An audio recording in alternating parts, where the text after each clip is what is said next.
And could we invite Karena Brown to come forward from E2? Going up now. Now, I should say that I'm a member of E2, so does that make me conflicted in terms of hearing this? But I'm just nominating the fact that I am a member, fully paid up. What's that guy's name at the back? Right, sorry. Right, okay. So thank you for hearing our submission today. I'll assume that everyone has read the submission, so I'll not go through it. I'd like you to introduce to Joe McLean from Te Runanga o Ngāi Tahu, who will also be speaking to you today. I'd like to thank you for adopting the living wage last year for all your directly employed council staff. I know that has made a difference. It is enabling them to be more involved in their communities and to provide the necessities of life without the same struggles as they previously had. For this to continue, this rate needs to be linked to the current living wage rate, whatever that may be, to ensure that they continue to be paid a wage that they can live on. I ask that the council require no directly employed workers to be paid less than the new rate of $20.55 from the 1st of September. Your subsidiary companies also need to pay a living wage to their workers for the same reasons as the directly employed council staff were paid a living wage. And this can be done via their statement of intent. This statement of intent should also require all workers to be paid the current living wage rate, whatever that may be, so they are also able to get the new rate of $20.55 from the 1st of September. It is vital that council look at all the wages being paid by contractors that supply your core services. Procurement policies must include social responsibility to ensure contractor workers are paid a living wage. Cleaners work in every part of your organisation, but the biggest increase in wages this group of workers, mainly women, gets is when the minimum wage goes up. And it's not just the cleaners. E2 negotiates with several security companies who supply security guards throughout New Zealand. One of these companies is offering a 0% increase because their members all got a nice rise when the minimum wage went up, so they don't need another one. Both E2 and Living Wage Christchurch Steering Group agree that there needs to be a minimum wage safety net, and it needs to be much higher than this current $16.50. However, to rely solely on the minimum wage to deliver people out of poverty is reliant on the ideological and philosophical position of the government in power at the time, and this has not been successful so far. Your organisation can make a difference by adding social responsibility to your procurement policies and by saying to contractors that unless they pay all their workers a fair wage they can live on, they will not get a contract for services with the City Council. We know this is a difficult move, but is one that needs to occur so these contractor workers are able to live and engage within our society. Thank you, and I will now hand over to Joe McLean. Ki te mihi nui tēnā tātou katoa. Look, I'm here today really just to support the kaupapa. I'm not specifically aligned with either the Christchurch Living Wage Committee or E2, although I am also a member of E2. But I'm here really to just to support the kōrero that Karena has provided in terms of what Ngāi Tahu are currently doing with regard to their social responsibility around income for whānau. So we're a family, we consider ourselves to be a family business, and as a result of that we've had a number of conversations at our board table with regard to how we can assist our whānau for them to be able to reach their potential. And one of the ways that we've identified that we could potentially do that is through supporting the living wage concept. So as a table we have agreed that that is something that we do wish to support, and we have advised our holdings company that that is a position that we have, and have asked them to go away and consider how that might impact on their core business and what they do. As a result of that, they have done that. They've come back and they've advised us that while it is going to mean that we will need to consider a different form of return, we believe that we will still get that return. So while it might not always be in the financial aspect, what we do get is the social return in terms of that and the impact that that will have on our whānau, but not just our whānau, it's also the wider community. So whatever goes into our whānau's pockets will go back into the wider community, benefiting everybody as well. So I guess for our organisation, it's a bit of a no-brainer in terms of ensuring that we're able to support our own people, but also those communities that they live in by taking that approach. It is a courageous approach. It has taken a number of courageous conversations that we've had to have with regard to that, but it's very difficult not to see the wider and broader benefits that that will bring. And there are some areas that we know are going to be really difficult. As you may be aware, we have a number of businesses in tourism, and that has traditionally been an area that is low paid. However, we are making a commitment to move that business toward a living wage. It may not happen straight away, it may be a stepped move, but that is something that we are committed to doing.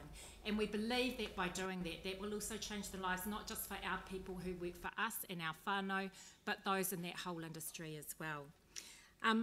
Karena mentioned about contractors. We are also looking to make a move where we are contracting, that will be one of the tick box requirements, that when we are moving together or partnering with other people, that they will have that commitment as well.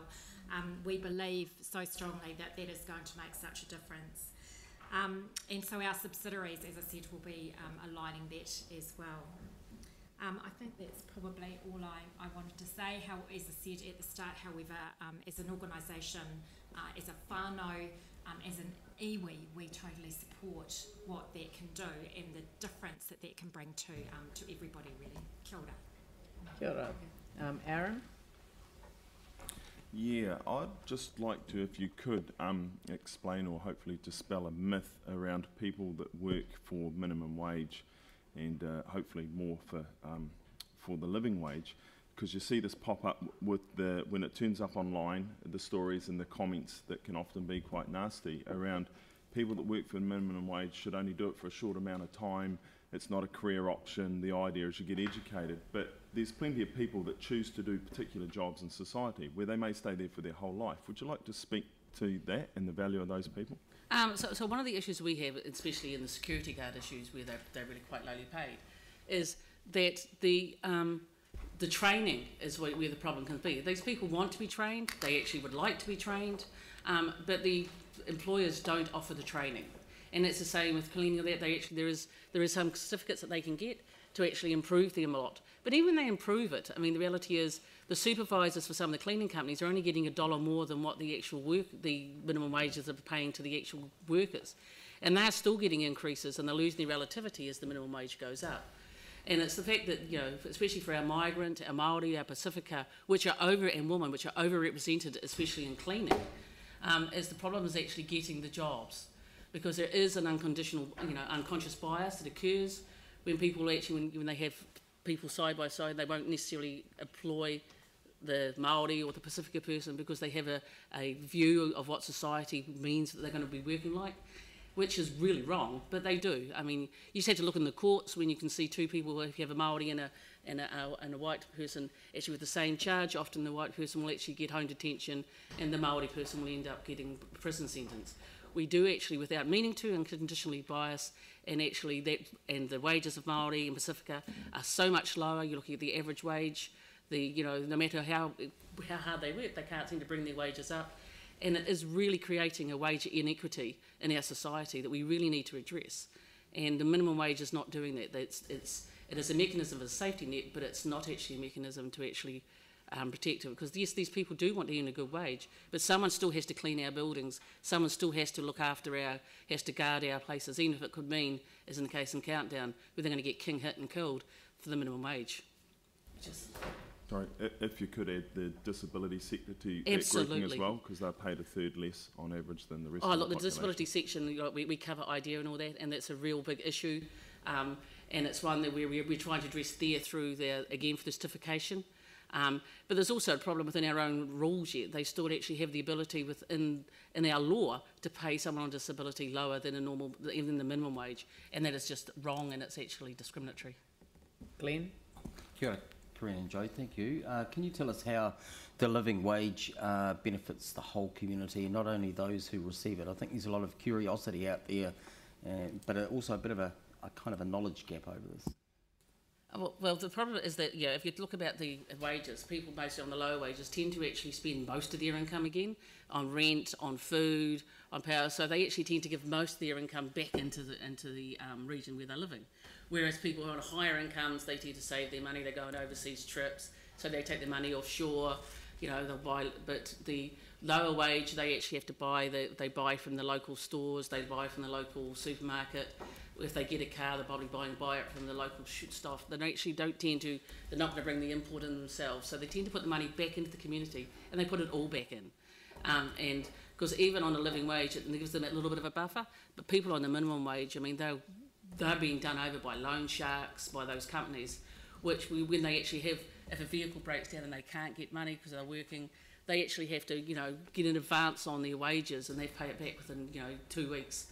At an interest rate that's really not fair, and so they do tend to spend all their money, and that's why we talk about it being a social responsibility and a social good, because that's money that's going back into the community, that's helping that local dairy, that's helping the local supermarket, that's helping the local stationery store, the pharmacy, because that's where they tend to spend their money, because often they can't go long distances, so they don't tend to take the money outside of their community. Well, thank you very much. All right. Am I allowed to? Yeah. Sorry. I think that's absolutely true. But actually, by not moving to something over and above a minimum wage, we just continue to perpetuate the view that it's okay to pay people at that rate. And and we're a low-waged economy. Unless we start taking chances or taking risks in relation to moving that, nothing is going to change. The inequity for Māori within the current income gap is something like $46 million a year. That's significant. If that was going back into the economy, that is going to have a huge change and make a huge shift, not just to Māori, but for everybody. So I think it's fundamental that we seriously consider these things. There might be a bit of bite, but actually the consequences of that in the longer term are much greater. Otherwise, we are simply sitting here supporting continued poverty in this country, and we need to move past that. Thank you. Thank you very much. Can I